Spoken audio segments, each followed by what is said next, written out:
연구를 아주 나름대로는 열심히 아주 했는데 아무런 영적인 체험도 없고 그러면 좌절감을 느끼고 옆에 사람은 뭐 뭘 봐고 뭐 어떤 경지가 나타나고 뭐 이렇게 얘기하는데 참 비교도 되고 열등감도 느끼고 굉장히 기분도 안 좋고 그런 것입니다. 근데 그게 왜 그럴까요?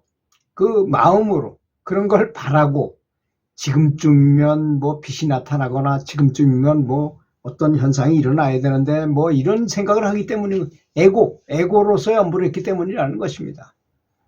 그래 자연스럽지 못하잖아요. 그건 그렇게 하는 거는 욕심을 갖고 하는 거니까.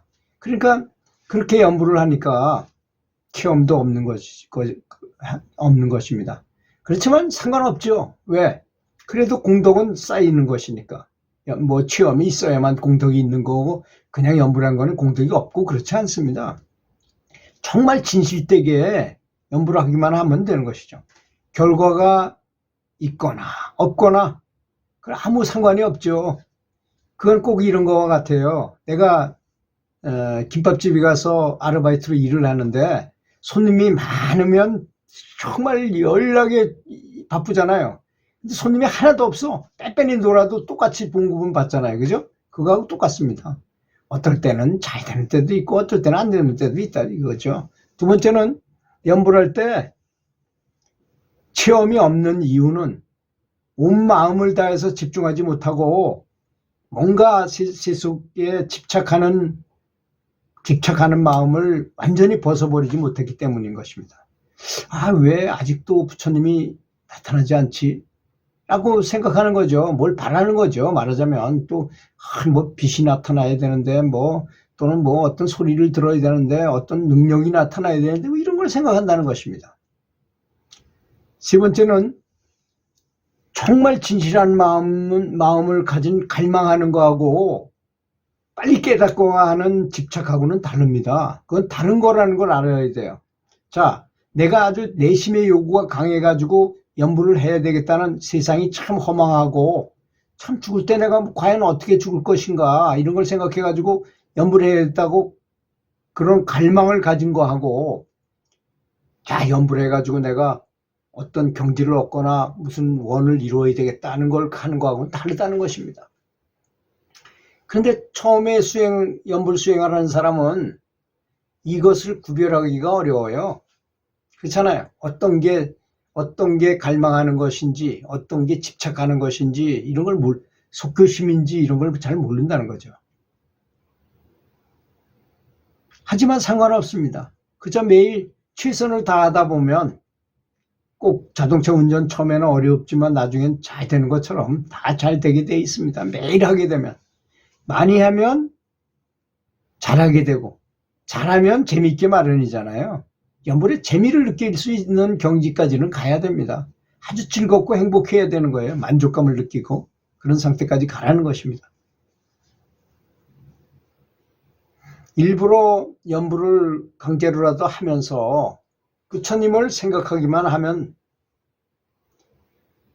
그 시간은 그 사람의 공덕이 되는 셈이죠. 그래서 연불이 잘 되고 안 되고 간에 또는 잡념이 한테 지성해가지고 골치 아팠다 하더라도 그건 다 공덕이 됩니다. 다 극락세계에 가는 핑계가 된다 이거죠. 다 연료가 되는 것입니다. 네 번째, 연불을 하는 것은 옷가게에서 일하는 것 같아요. 손님이 없을 때는 빤빤히 놀고 뭐 슬슬 졸아도 괜찮잖아요. 그래도 그 봉급을 그대로 주잖아요. 그죠? 그런 거 마찬가지입니다. 다섯 번째, 자신을 반성하지 않고 자기가 하는 생각과 말과 행동을 반성하고 고치려고 노력하고 그래야지 부처님만 바라보기만 한다면 아무 소용이 없습니다. 여러분들은 연불만 하면 다 된다고 생각하지만 그렇지 않아요. 계율이 왜 있습니까? 팔정도는 왜 있고 계정의 사막은 왜 있고 신구의 삼업을 왜 청정하게 알아야 되느냐? 이런 걸 알아야 된다는 것입니다. 그래서 자신의 어두운 그 업장, 의심을 얼마나 하는가 내가 또 잘못을 어떻게 하는가 그럼 내 에고가 얼마나 많아가지고 나를 꽉 덮고 있는가 이런 걸 살펴야 된다는 것입니다. 그리고 그리고 반성하고 고쳐야 된다는 것입니다. 그래서 그렇게 해야만 진짜 뭐 어떤 체험이 일어나고 진보가 하게 된다는 것입니다. 여섯 번째는 수행자가 어떤 행동을 취할 때마다 부처님이 우리 행동을 어떻게 생각할 것인지 돌이켜보고 점검해 보라는 것입니다.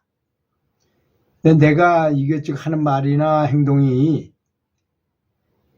부처님을 기쁘게 하는 것이라면 그것은 옳은 일이죠. 양심에 비춰보란 얘기입니다. 한마디로. 양심적으로 살아라 이겁니다.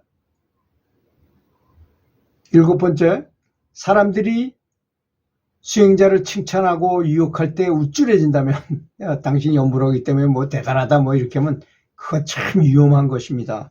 이런 일을 겪을 때마다 수행자는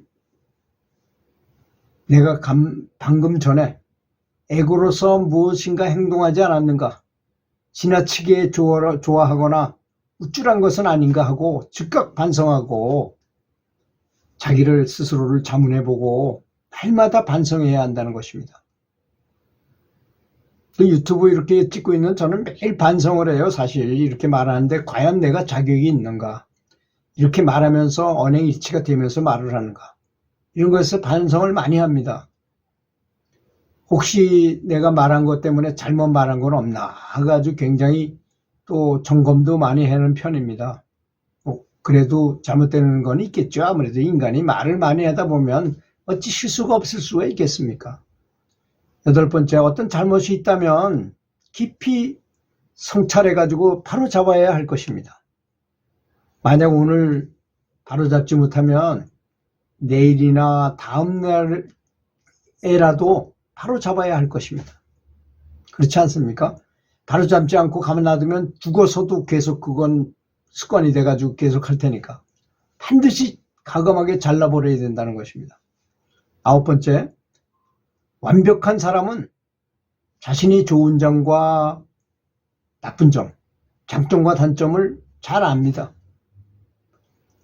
그 사람은 단점을 다스리고 한쪽에 제쳐두고 적당히 통제했거나 꼭 필요한 경우만 사용할 것입니다.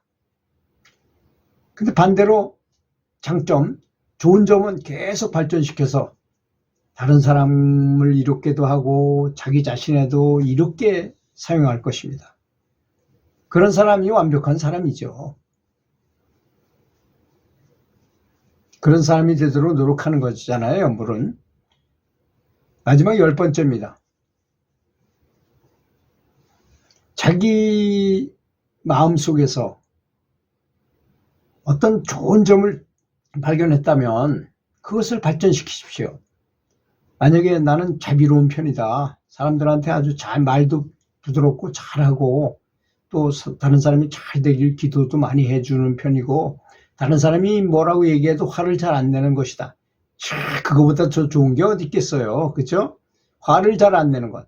여러분 이 점을 알아야 됩니다. 내가 연불을 한 달 동안 했어요. 아주 열심히 했어요. 그런데 내가 벼락같이 화를 냈어. 그러면 한 달치는 다 날아가 버립니다.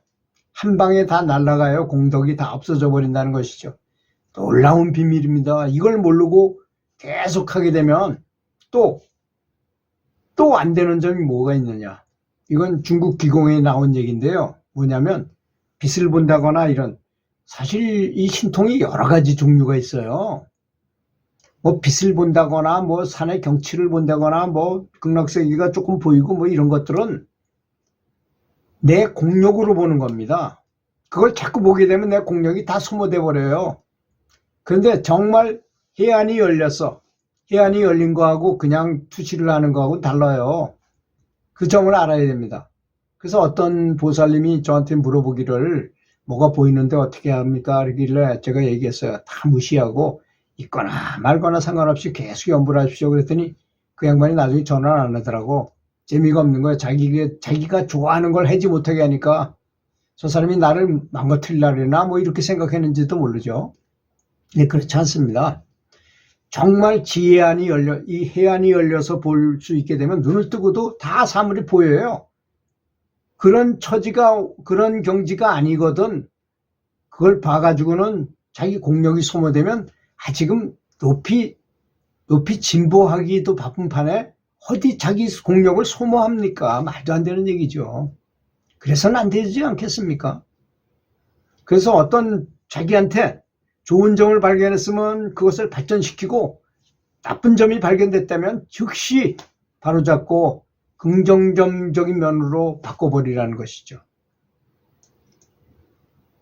염불에만 의지한 것만은 충분하지 않다는 것입니다. 제 말씀은 밑이 빠진 독에다가 물을 아무리 부어봐야 물이 차지 않는 거하고 똑같아요. 행실을 바로 하고 신구의 생각과 말과 행동 이런 거 계율을 되도록 지키면서 해야만 물이 차가지고 바라는 바가 이루어질 것이라고 믿습니다. 들어주셔서 감사합니다.